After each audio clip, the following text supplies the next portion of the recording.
নমস্কাৰ বন্ধুসকল অসমীয়া কুইজৰ 16 নম্বৰ খণ্ডটোলৈ আপোনালোক সকলোকে স্বাগতম জনাইছো।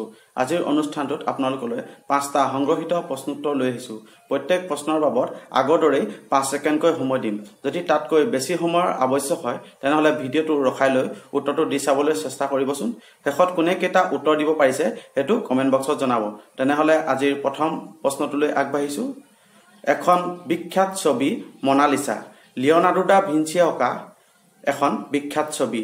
এতিয়া আমাৰ প্ৰশ্নটো হ'ল এই ছবিখন আঁকোতে লিওনাৰ্ডো দা ভিঞ্চিৰ কিমান সময় লাগিছিল?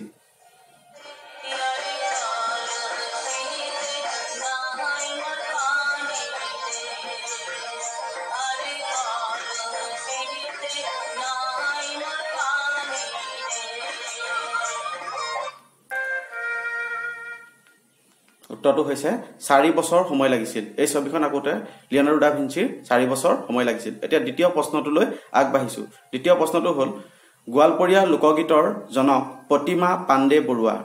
এই প্ৰতিমা পাণ্ডে বৰুৱাৰ জীৱনৰ আধাৰত এখন তথ্যচিত্ৰই ৰাষ্ট্ৰীয় বঁটা national film award for best biographical film বঁটা লাভ কৰিবলৈ সক্ষম হৈছিল। এতিয়া প্ৰশ্নটো হ'ল এই তথ্যচিত্ৰখনৰ নাম কি আৰু কোন চনত এই বঁটা লাভ কৰিবলৈ সক্ষম হৈছিল?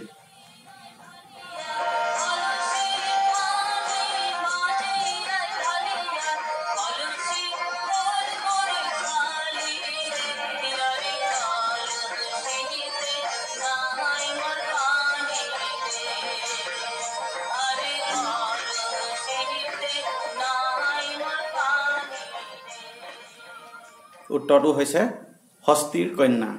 1997 চনত এই তথ্যচিত্ৰখনে national film award for best biographical ফিল্মৰ বঁটা ৰাষ্ট্ৰীয় বঁটা বুটলিবলৈ সক্ষম হৈছিল।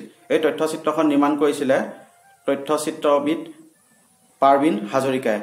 এতিয়া তৃতীয় প্ৰশ্নটোলৈ আগবাঢ়িছো। তৃতীয় প্ৰশ্নটো হৈছে আমাৰ অসমৰ এটা বিখ্যাত মন্দিৰ হাজোৰ হয়গ্ৰীৱ মাধৱ মন্দিৰ। এতিয়া আমাৰ তৃতীয় প্ৰশ্নটো হ'ল এই হয়গ্ৰীৱ মাধৱ মন্দিৰ কোনটো পাহাৰৰ ওপৰত অৱস্থিত? হয়গ্ৰীৱ মাধৱ মন্দিৰ কোন পাহাৰত অৱস্থিত?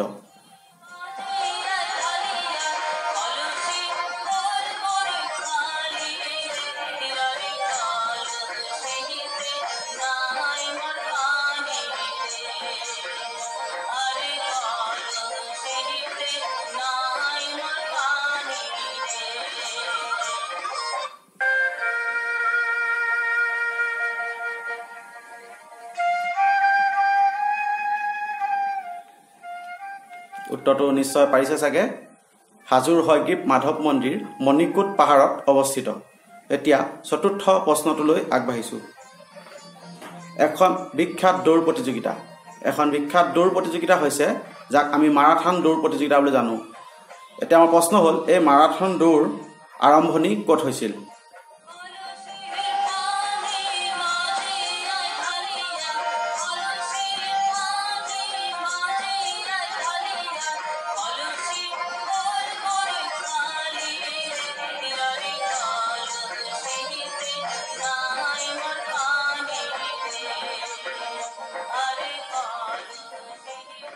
উত্তৰটো হৈছে গ্ৰীক দেশতে এই মাৰাথন দৌৰ আৰম্ভ হৈছিলে।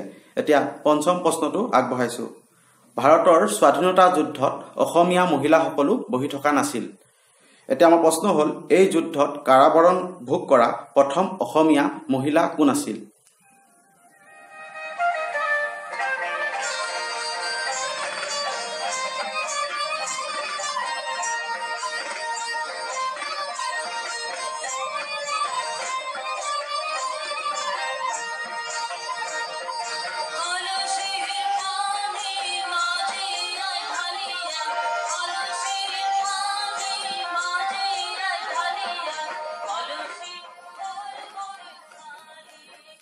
উত্তৰটো হৈছে চন্দ্ৰপ্ৰভা শইকীয়ানী।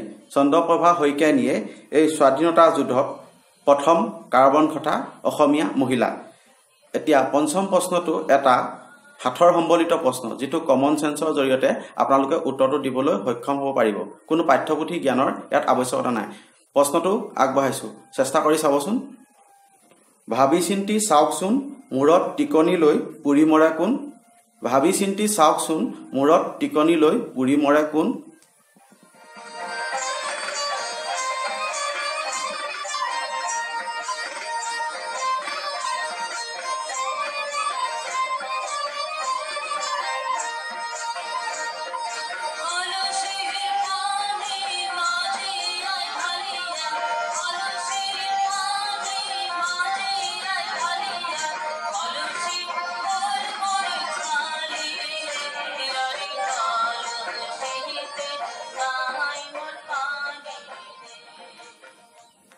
যিসকলে পাইছে তেওঁলোকক ধন্যবাদ জনাইছোঁ। যিসকলে নাই পৰা তেওঁলোকক উত্তৰটো কৈ দিছোঁ। উত্তৰটো হৈছে মমবাতি। চিন্তা কৰি চাওকচোন হয়নে নহয়। যদি নুবুজে কমেণ্ট কৰি সুধিব।